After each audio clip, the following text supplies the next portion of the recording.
राधे कृष्णा आप सभी को। कार्तिक मास महात्म्य अध्याय 20।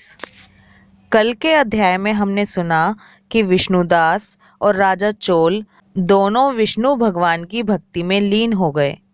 अब आगे एक दिन की बात है।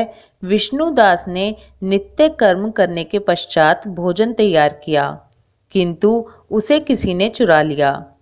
चुराने वाले पर किसी की दृष्टि नहीं पड़ी। विष्णुदास ने देखा भोजन गायब है।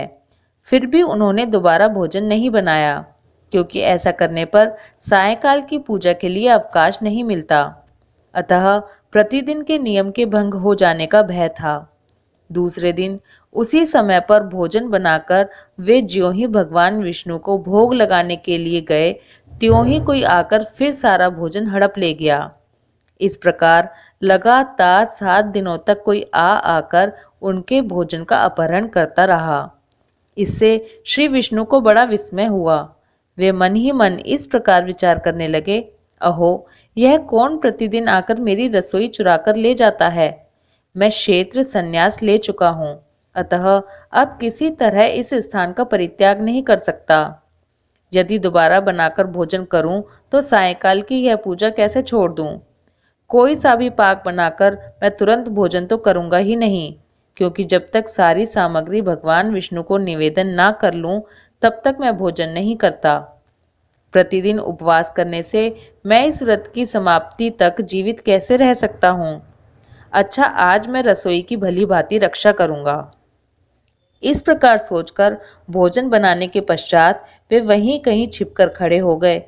इतने में ही एक चंडाल दिखाई दिया, जो रसोई का अन्न हड़प ले जाने को तैयार खड़ा था। भूख के मारे उसका सारा शरीर दुर्बल हो रहा था। मुख पर दीनता छा रही थी। शरीर में हाड़ और चाम के सिवा और कुछ बाकी नहीं बचा था। उसे देखकर श्रेष्ठ ब्राह्मण विष्णुदास का हृदय करुणा से व्यथित हो उठा। उन्होंने भोजन लेकर जाते हुए चांडाल पर दृष्टि डाली और कहा, भैया जरा ठहरो ठहरो, क्यों रूखा सूखा खाते हो, यह घी तो ले लो।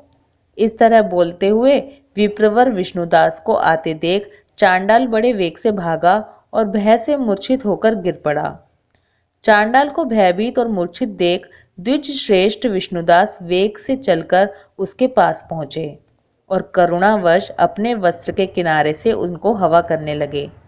तदंतर जब वह उठकर खड़ा हुआ तो विष्णुदास ने देखा वह चांडाल नहीं, साक्षात भगवान नारायण ही शंख चक्र और गदा धारण किए सामने विराजमान हैं। कटी में पीतांबर, 4 भुजाएं, हृदय में श्रीवत्स का चिन्ह तथा मस्तक पर किरीट शोभा पा रहे हैं।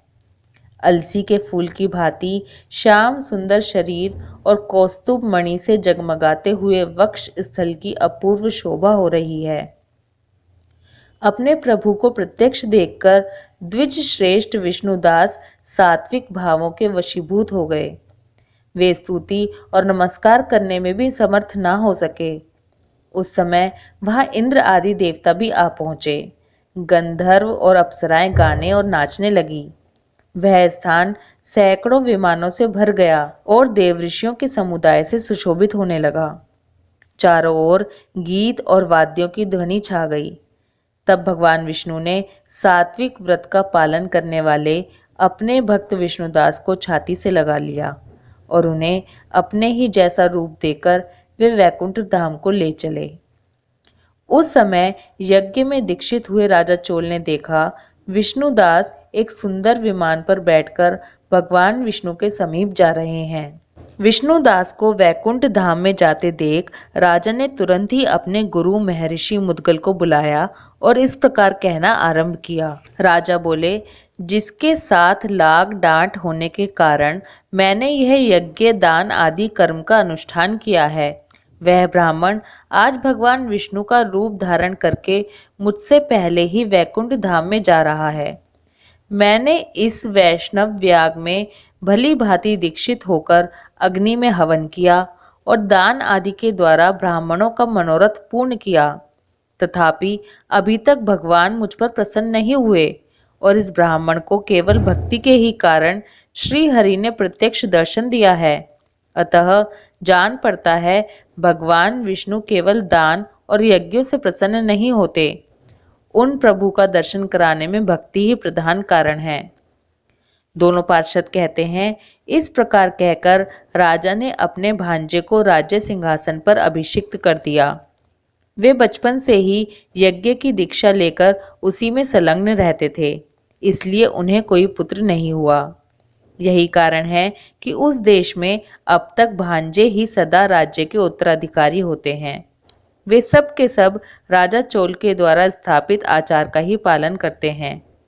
भांजे को राज्य देने के पश्चात राजा यज्ञशाला में गए और यज्ञ कुंड के सामने खड़े होकर श्री विष्णु को संबोधित करते हुए 3 बार उच्च स्वर से निम्नांकित वचन बोले।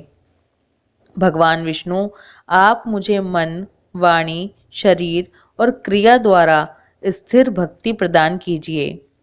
इस प्रकार कहकर वे सबके देखते ही देखते अग्नि में कूद पड़े। उस समय मुद्गल मुनि ने क्रोध में आकर अपनी शिखा उखाड़ डाली।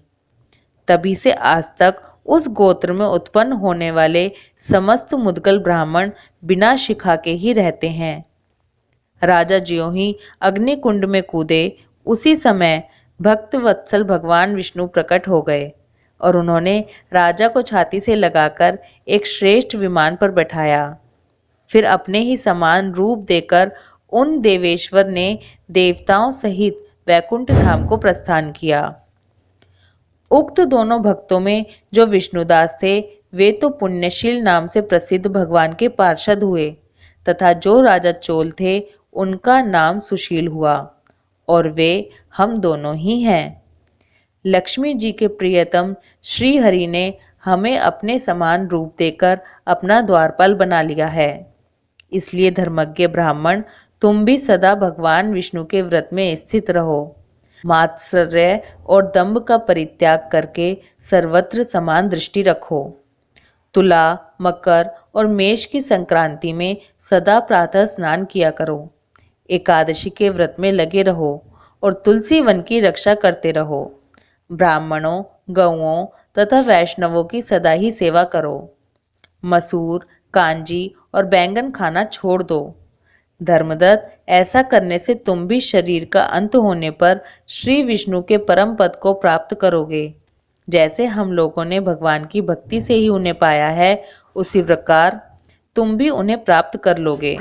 तुमने जन्म से लेकर अब तक जो श्री विष्णु को संतुष्ट करने वाला यह व्रत किया है, इससे यज्ञ, दान और तीर्थ भी बड़े नहीं हैं। विप्रवर, तुम धन्य हो, क्योंकि तुमने जगतगुरु भगवान श्री विष्णु को प्रसन्न करने वाले इस व्रत का अनुष्ठान किया है, जिसके एक भाग का पुण्य पाकर ही प्रेत योनि में पड़ी हुई कलहा मुक्त हो गई। अब हम लोग इसे भगवान विष्णु के लोक में ले जा रहे हैं। नारद जी कहते हैं, हे राजन, इस प्रकार विमान पर बैठे हुए विष्णु के दूतों ने धर्मदत्त को उपदेश देकर कलहा के साथ वैकुंठ धाम की यात्रा की। तत्पश्चात धर्मदत्त भी पूर्ण विश्वास के साथ उस व्रत में लगे रहे और शरीर का अंत होने पर अपनी दोनों पत्नियों के साथ वे भगवान के परम धाम को चले गए। जो पुरुष इस प्राचीन इतिहास को सुनता और सुनाता है, वह जगतगुरु भगवान की कृपा से उनका सानिध्य प्राप्त कराने वाली उत्तम गति पाता है। ये था कार्तिक मास महात्म्य अध्याय 20। ओम नमो भगवते वासुदेवाय नमः। राधे कृष्णा।